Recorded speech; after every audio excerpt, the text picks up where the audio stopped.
लगातार लक्षद्वीप में जो लोग हैं वो मुझसे ये कह रहे थे कि क्या आपको लगता नहीं हमारी आवाज़ को देश को सुनना चाहिए, क्योंकि पूरे देश में सेव लक्षद्वीप एक मुहिम चल रही है। और मेरा भी सवाल वही है, कौन है लक्षद्वीप का खलनायक। मैं बहुत कम समय में आपको लूँगी कि क्या विवाद क्या अब शुरू हुआ है लक्षद्वीप को लेकर। मैं उससे पहले थोड़ा सा आपको बताऊंगी, मुझे मालूम नहीं आप लोग हमारे जो छोटे छोटे द्वीप हैं, आइलैंड्स हैं, उसमें भारत के बहुत खूबसूरत आइलैंड है, आप कभी गए हैं नहीं गए, उसमें हमारा दादर नागर हवेली, दमन दीव, अंडमान निकोबार एंड लक्षद्वीप है।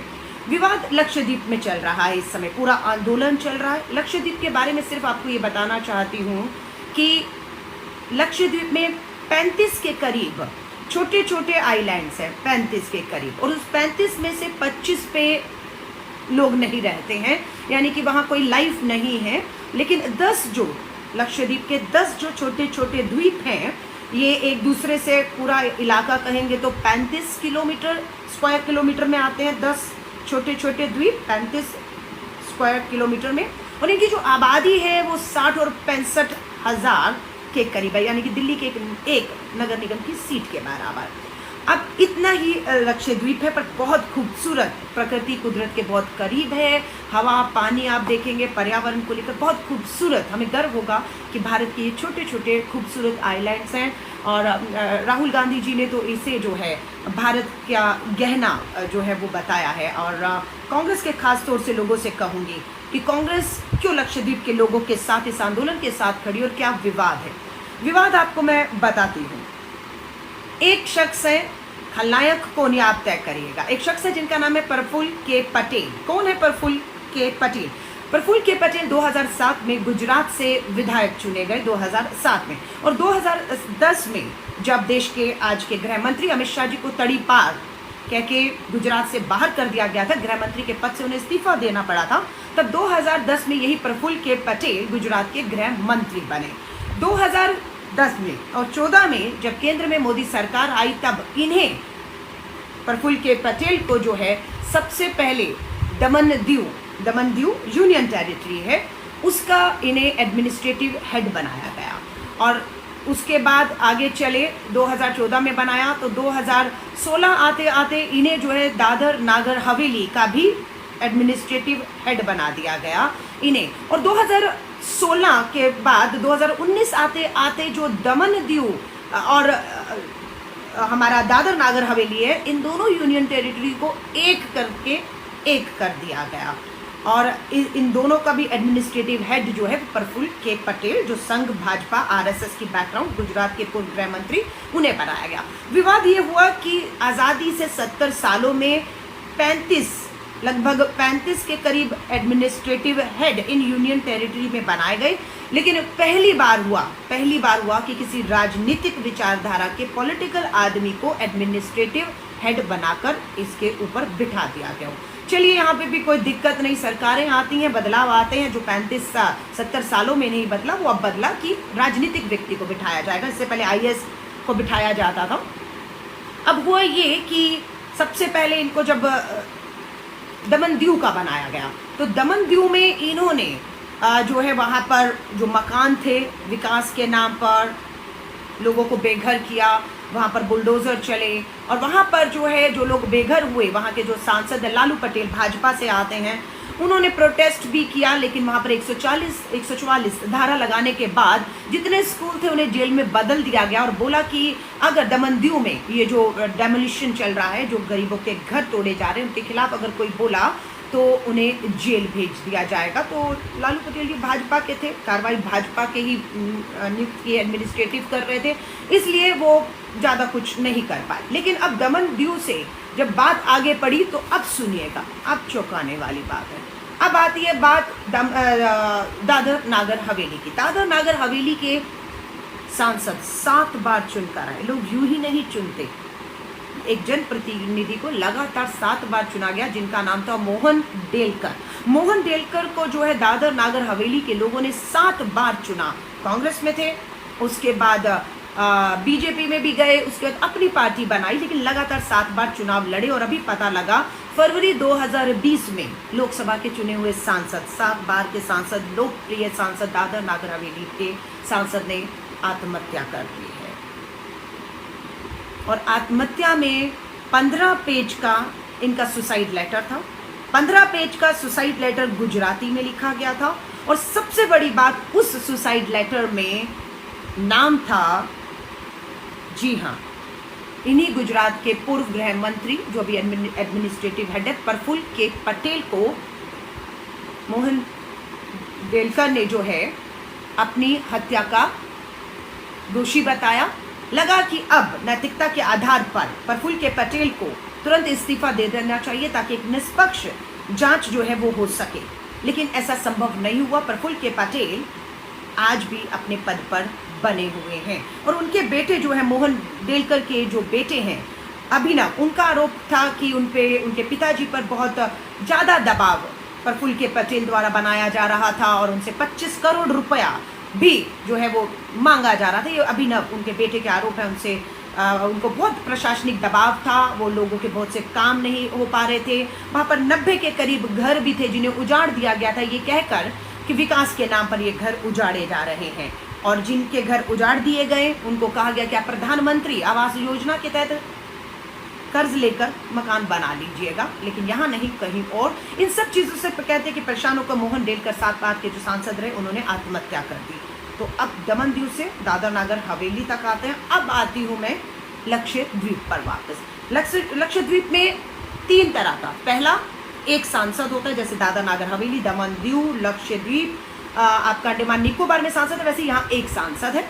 उसके बाद लोकल बॉडीज यानी कि पंचायती राज है।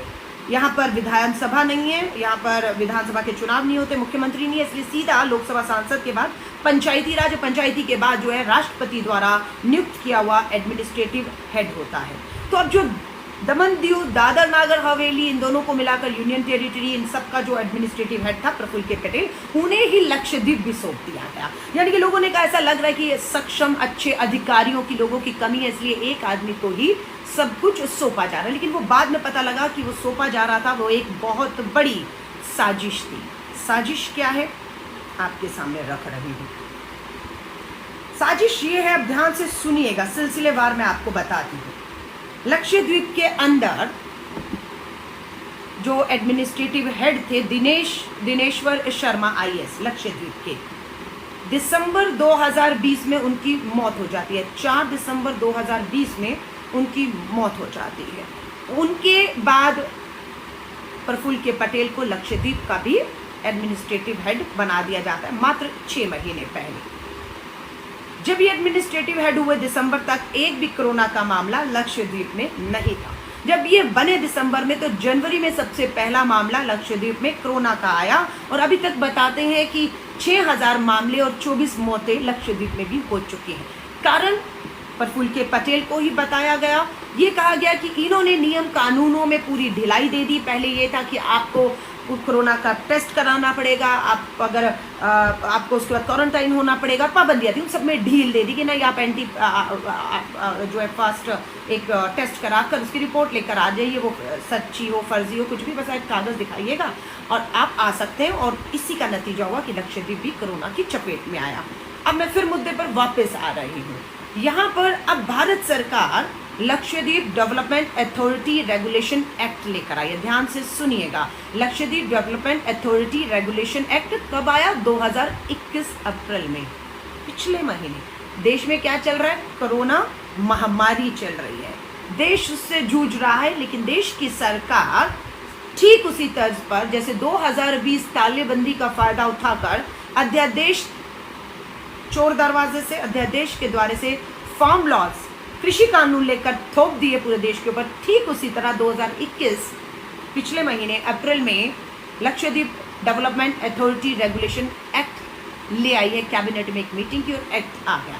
अब इस एक्ट के बाद समस्या क्या आ रही है? इस एक्ट तक नहीं रुके, इस एक्ट के बाद जो है इसमें prevention of anti social activities, prevention of social activities जिसे एंटी गुंडा एक्ट भी कह रहे हैं। क्यों एंटी गुंडा एक्ट लक्षद्वीप में लाना पड़ा? जब खोज की तो पता लगा कि नेशनल क्राइम रिकॉर्ड ब्यूरो जो है भारत सरकार का गृह मंत्रालय, जो किसी राज्य में कितना अपराध है उसको बताता है, इन्होंने बताया कि लक्षद्वीप में अपराध ना के बराबर बिल्कुल नहीं है। पूरे साल में 12, 13, 10, 15 मामलों से ज़्यादा नहीं आते हैं। फिर गुंडा act, prevention of anti social activities act लाने की ज़रूरत क्या पड़ गई, जबकि वहाँ तो क्राइम है नहीं, ज़रूरत क्या पड़ी अब आपको बताती हूँ। इसमें थोड़ा और आगे चलिएगा। अब जी Lakshadweep development authority regulation act जब आया, ध्यान से सुनिएगा अब प्रॉब्लम का। यहाँ के सांसद है मोहम्मद फैजल, एनसीपी से आते हैं, माइनॉरिटी मुस्लिम बहुलक इलाका लक्षद्वीप को माना जाता है। अब यहाँ पर इस एक्ट के बाद में बीफ बैन हो गई है, जो वहाँ के लोगों का संस्कृति, खाना, हर एक राज्य का, केरला जाएं, हिमाचल जाएं, कश्मीर जाएं, गुजरात जाएं, राजस्थान, हर एक का अपना एक खाना, बोली, पहनावा है। तो लक्षद्वीप में बीफ बैन कर दिया। आपत्ति कहाँ होती है? गोवा में किसकी सरकार है? भाजपा संघियों की सरकार है। तो गोवा में बीफ बैन है? नहीं, बिल्कुल नहीं। जहाँ भाजपा की सरकार है, 5 साल पूरे करने वाली है, वहाँ बीफ बैन नहीं है। वहाँ आप खुले आइए और बीफ जितना खाना खाइए, लेकिन लक्षद्वीप में बीफ बैन कर दिया गया, जिसका विरोध वहाँ के लोग कर रहे हैं। दूसरा इन्होंने कहा, गुजरात से आते हैं ये प्रफुल्ल के पटेल। गुजरात में आपको पता है शराब पूरी तरह से पाबंदी है, और उसी तरह लक्षद्वीप के इन 10 छोटे छोटे द्वीपों पे भी शराब पर पूरी तरह पाबंदी है। शायद इसीलिए बताते हैं कि वहाँ पर बहुत क्राइम या क्राइम ना के बराबर है, क्योंकि शराब और नशा नहीं है वहाँ पर। लेकिन प्रॉब्लम ये है कि गुजरात से जो एडमिनिस्ट्रेटिव बिठाए गए संघ के प्रफुल्ल के पटेल, जो गुजरात से आते हैं, वहाँ तो नशेबंदी है, पर यहाँ पर आकर उन्होंने 10 में से 3 द्वीपों पर, आइलैंड पर शराब की पाबंदी को हटा दिया है। जितनी मर्जी शराब वहाँ बेच सकते हैं, पब खोल सकते हैं, पी सकते हैं। किसके लिए कर रहे हैं आगे जाकर आपको पता लगेगा, कि वहाँ के लोग नहीं चाहते कि ये पाबंदियाँ जो शराब पर उनके 10 छोटे छोटे लक्षद्वीप के आइलैंड्स द्वीप पर है वो हटे, वो नहीं चाहते। लेकिन संघ प्रमुख आरएसएस के जो लोग आए हैं, बिठाए गए हैं एक साजिश के तहत वहाँ के ताने बाने को डिस्टर्ब करने के लिए, उन्होंने वहाँ पर गुजरात में तो नहीं हटाया, यहाँ पर आकर 3 पे हटा दिया, जिसके लोग ऑब्जेक्ट कर रहे हैं। आगे आइए तो आपको पता लगेगा कि यहाँ पर पंचायती राज है। पंचायती राज के पास 5 चीज़ें आती हैं: हेल्थ, एजुकेशन, एनिमल हस्बेंड्री, और आपका जो है फिशरी और एग्रीकल्चर। ये पंचायत के पास था, लेकिन संघ के प्रफुल्ल के पटेल एडमिनिस्ट्रेटिव जो केंद्र ने बिठाए हैं, उन्होंने पंचायत की ये सारी 5 ताकतें छीनकर अपंग मैं कहूँ और नकारा कर दिया, पंचायतों को ख़त्म कर दिया है। वहाँ पर अब उनकी कोई ताकत नहीं, क्योंकि अब ये इनके अधीन जो है आ गया। और वहाँ के लोगों का 19 तारीख को अप्रैल 2021 में ये एक्ट आया, Lakshadweep development authority regulation act, और 19 में इसको 19 मई तक कहा गया आपकी जो आपत्तियां दे दीजिए। लेकिन आपत्ति क्या, पूरा प्रोटेस्ट ही चल रहा है। उसको देखते हुए उनकी आपत्ति साफ है कि वो नहीं चाहते कि आप ये सुधार करें। वो कह रहे हैं हम स्मार्ट सिटी बनाएंगे, स्मार्ट सिटी बनाने के लिए शराब खोल दी गई है। अब यहाँ पर कहा गया है कि पंचायती राज में जो चुनाव है वो वही लोग लड़ सकते हैं जिनके 2 या 2 से कम बच्चे हैं। आप समझे, ये कहीं देश में लागू नहीं है कि जिसके 2 बच्चे हैं या 2 से कम है वही चुनाव लड़ सकते हैं। सिर्फ लक्षद्वीप में इसे लागू किया जा रहा है। इसे गोवा में, दूसरी यूनियन टेरिटरीज में क्यों नहीं लागू किया जा रहा मालूम नहीं, लक्षद्वीप में किया जा रहा है। और कहना आया है कि अगर भाजपा इसे देश में लागू कर दे, अगर इतना ही अच्छा फार्मूला है तो देश में लागू कर दें, तो आपको मालूम है भाजपा के 303 सांसदों में से 96 सांसद ऐसे हैं जिनके 2 से अधिक बच्चे हैं, उनकी सदस्यता जा सकती है। और भाजपा की 272, 303 की जो पूर्ण बहुमत की सरकार है वो 207 पर आ जाएगी और गिर जाएगी। आप समझ रहे हैं, इतना ही अच्छा कानून है तो देश पे लागू कर दीजिए कि जिनके 2 बच्चे हैं वही अब रहेंगे, बाकी डिस्क्वालीफाई कर दिए जाएंगे। चुनाव अगला 2024 का नहीं लड़ेंगे। लेकिन नहीं, लक्षद्वीप को एक साजिश, क्योंकि कहा जा रहा है कि वहाँ जो स्ट्रॉन्ग नेता है पंचायत में, उन्हें रोकने के लिए हर तरीके के ये हथकंडे अपनाए जा रहे हैं कि उन्हें किस तरीके से रोका जाए। तो इसी में 2 से अधिक बच्चे जो जिनके हैं वो नहीं लड़ पाएंगे, इसे भी लेकर आए। अब सबसे बड़ी बात जो गुंडा एक्ट है उसमें ये कहा गया है कि जहाँ पर अपराध ना के बराबर है, जहाँ पर एक गुंडा एक्ट जो है आपका जो है prevention of anti social activity नहीं चाहिए, वहाँ पर ये कहा गया है कि अब ये एक्ट आने के बाद, सुनिएगा ध्यान से, वहाँ जो लोग प्रोटेस्ट कर रहे हैं उन्हें सुनवाई का मौका नहीं दिया जाएगा। जुडिशरी की ताकत हटा के पुलिसिया कानून ले आया गया है कि जो भी आवाज़ उठाएगा उस तानाशाह के खिलाफ, उससे पकड़कर बिना बेल के, बिना जुडिशरी किसी भी सामने पेश हुए जेल में डाल दिया जाएगा और 1 साल तक उसे जेल में रखा जाएगा और उसे वकील, उसकी बेल, उसकी सुनवाई नहीं की जाएगी। ये क्या है? क्यों किया जा रहा है ये सब? क्यों लोकतंत्र में उठ रही वहाँ के लोगों की आवाज़ों को दबाया जा रहा है कि आपने अगर आवाज़ उठाई तो पुलिस आपको पकड़ेगी, जेल में डालेगी, बेल नहीं होगा और 1 साल तक आप अंदर रहेंगे। ये उन्होंने पहली बार नहीं किया। UAPA एक्ट 2019 आपको याद है कि जो भी सरकार के खिलाफ बोले, देशद्रोह के कानून लगाइए, देशद्रोह के कानून लगा दीजिए, राजद्रोह के कानून, उनकी आवाज़ों को बंद करके जेल में ठूस डाल दिए और कितने लोगों को, 6000 के करीब तो UAPA में ही आवाज़ों को कुचलने के लिए मामले डाले और लोग जेल में हैं। यही लक्षद्वीप में शुरू हो गया है जिसका कड़ा विरोध किया जा रहा है। इससे पहले जो दादर नागर हवेली के, मैंने जो कहा, जो सांसद ने आत्महत्या की फरवरी में, इससे पहले कानन गोपीनाथ जो IAS अधिकारी थे, उन्होंने भी इस बात के लिए चुनाव आयोग को कहा था कि प्रफुल्ल के पटेल जो एडमिनिस्ट्रेटिव हेड बैठाए गए हैं, उन्हें जो है निष्पक्षता से काम नहीं करने दे रहे। चुनाव आयोग ने फटकार लगाई थी प्रफुल्ल के पटेल एडमिनिस्ट्रेटिव हेड को। दिल्ली तक बात पहुंची तो मंजूर नहीं था कि संघ के बिठाए आदमी को कैसे फटकार लगा सकते हैं। हटाना उनको था, प्रफुल्ल के पटेल को हटा दिया, इस्तीफा ले लिया IAS अधिकारी कानन गोपीनाथन से। तो ये सब चीज़ें आपको मैं समझा रही हूँ। अब अगर आपको लगता है कि लक्षद्वीप को हम ये संदेश दें कि आप बेशक 60-65 हज़ार होंगे, बेशक आप 35 स्क्वायर किलोमीटर के एरिया में सीमित होंगे, बेशक आप देश की राजधानी दिल्ली से कोसों दूर होंगे, बेशक देश आप तक नहीं पहुँच पा रहा, पर लक्षद्वीप के लोगों की आवाज़ दिल्ली में बैठे हुए मेरे जैसे और आप जैसे लोग उठाएंगे और उनके साथ अन्याय नहीं होने देंगे। क्योंकि ये जो एक्ट लाया गया है, Lakshadweep development authority regulatory act, ये कह रहा है हम स्मार्ट सिटी बनाएंगे। स्मार्ट सिटी कैसे बनाएंगे? वहाँ पर एक मछुआरा जो है लक्षद्वीप का, वहाँ पर जो 3 आइलैंड्स हैं जहाँ पर शराब की पाबंदी जिसे अब खुली इजाज़त दे दी गई है संघ भाजपा के साथ एडमिनिस्ट्रेटिव हेड द्वारा, और वहाँ पर जो लोग थे, मछुआरे थे, लोकल लोग थे, उनके वहाँ पर घरों को तोड़ दिया गया है, उन्हें वहाँ से बेघर कर दिया गया, उनकी रोज़ी रोटी उनसे छीन ली गई है। और 24 मई को एक मछुआरे जो हमारे भाई वहाँ से हैं, उन्होंने हमसे अपील की कि हमारी रोज़ी रोटी छीनी जा रही है। और मकसद क्या है? मकसद ये है कि इन छोटे छोटे खूबसूरत आइलैंड कई मोदी जी के पूंजीपति मित्रों को पसंद आ गए हैं। अब ये खूबसूरत छोटे छोटे आइलैंड्स वो छोड़ना नहीं चाहते। जैसे वो मेहुल चोकसी भाई एक आइलैंड पे विदेश में भागे फिर रहे हैं, है ना, तो अब नहीं चाहते होंगे देश के प्रधानमंत्री जी कि उनके परम मित्र, पूंजीपति मित्र, जिनके धन और बल और पैसों से वो 1 नहीं 2 बार चुनाव लड़े, है ना, जिनका दोनों का व्यापार जो है मंदी में भी, जब विकास दर गिरी हुई है, वो एशिया के सबसे रिचेस्ट लोग 1 और 2 नंबर के बन गए हैं।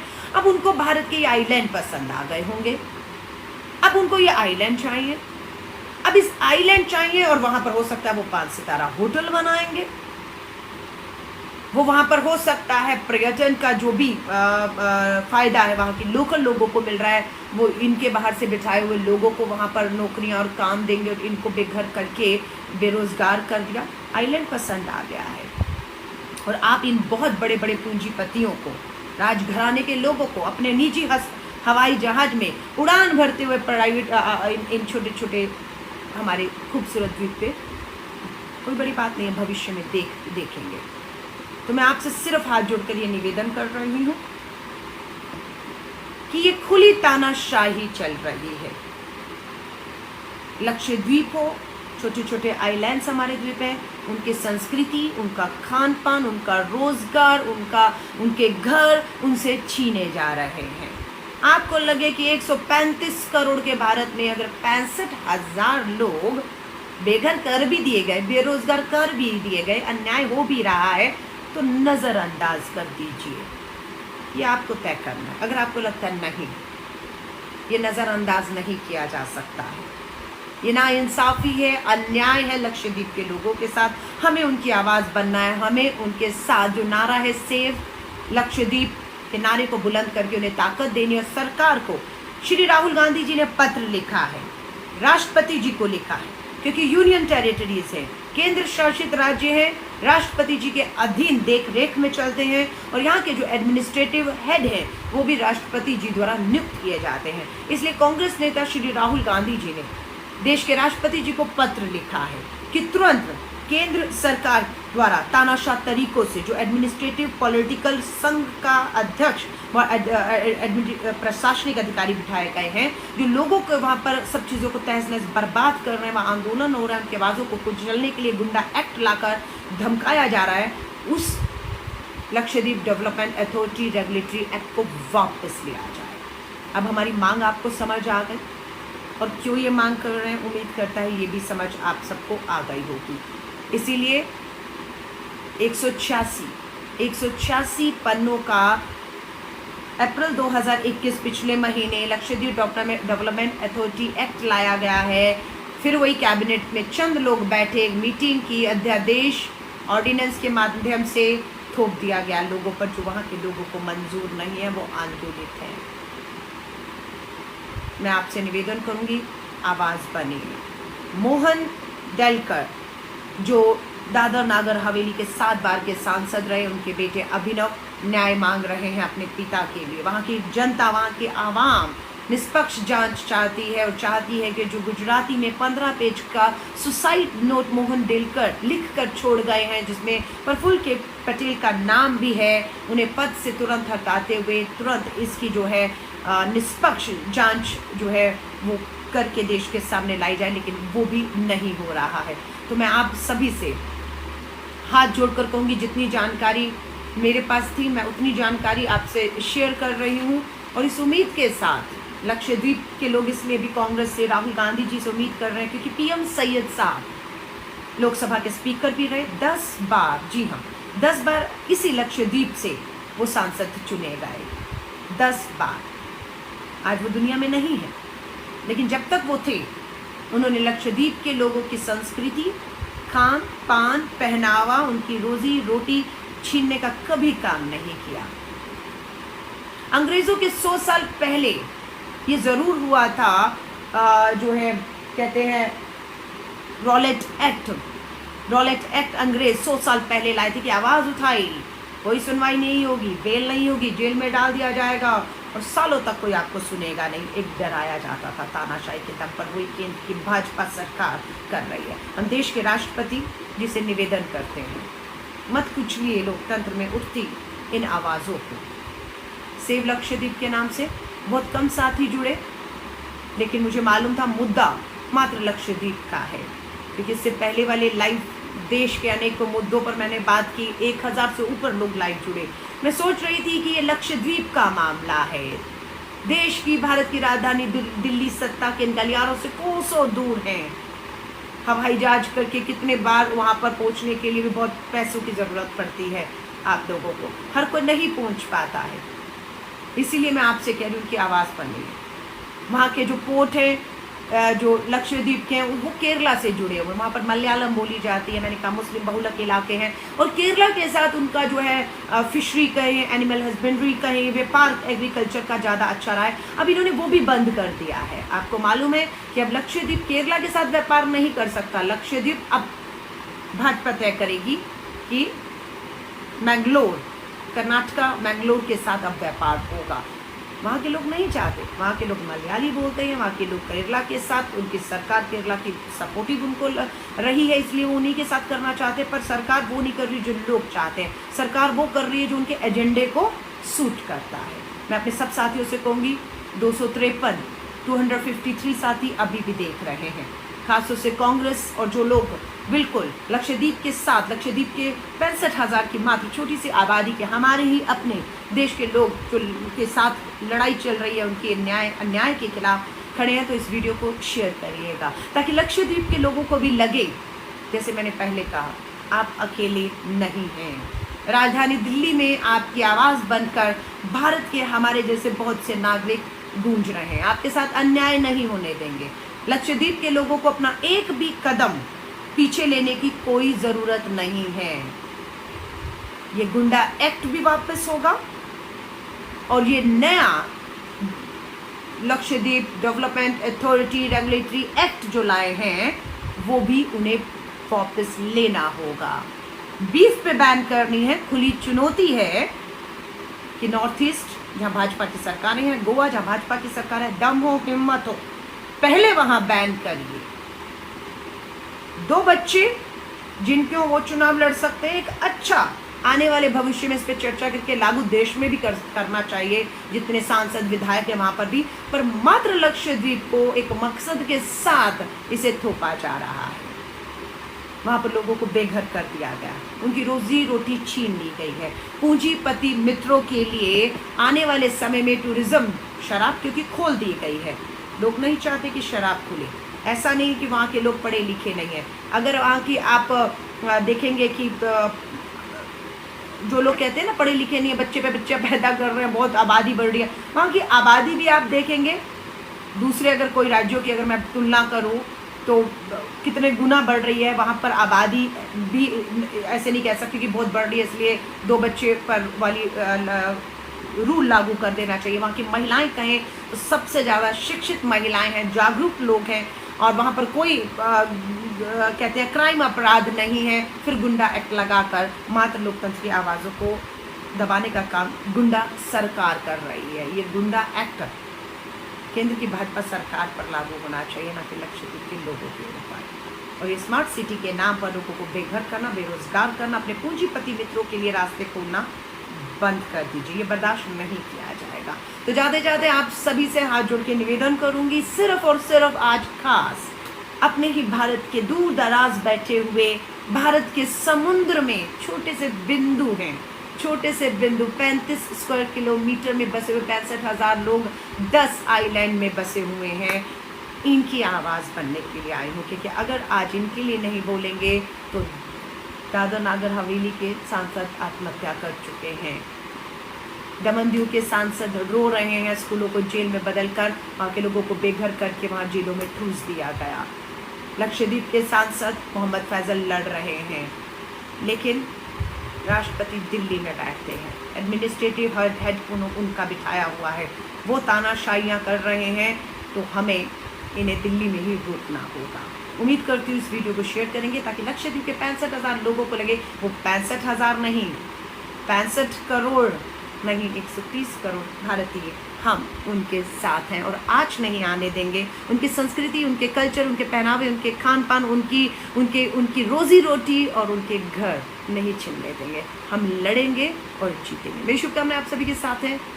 घरों में रहें, सुरक्षित रहें, मास्क पहने रखें, हाथ को लगातार धोते रहें। जय हिंद, जय भारत। इस खबर को अभी लाइक करें, शेयर करें, अभी चैनल को सब्सक्राइब करें और घंटी जरूर दबाएं।